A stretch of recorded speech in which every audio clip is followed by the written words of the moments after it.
Also an education consultant who makes science videos. In episode 20, I talked about how heavy metal poisoning from the gas blowout was causing chronic kidney damage in the residents of the Porter Ranch and the San Fernando Valley.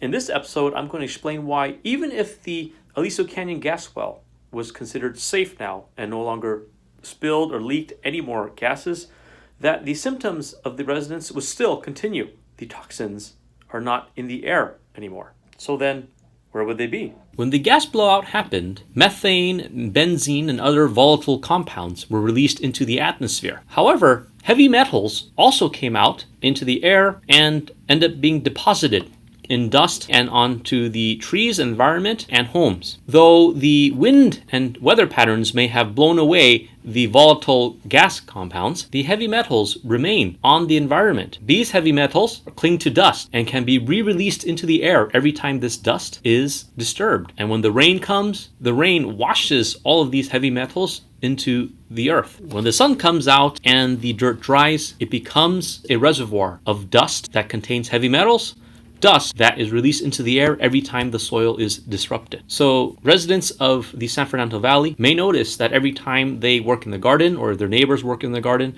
or if there's a large construction project, their symptoms may be exacerbated. It is misleading for the gas company and health experts to focus only on the current air and what's in it. The toxic chemicals that went along with the 103,000 metric tons of methane gas released from Aliso Canyon are no longer in the air. The toxic chemicals are now in the ground and dust. So in my next episode, I'm going to talk about how we can do experiments to test and see what chemicals came out of the 2015 gas blowout that is still in the environment. These experiments will provide a timestamp about how the concentrations of toxic chemicals changed before and after the gas blowout, and will be of interest to people who study environmental toxicology.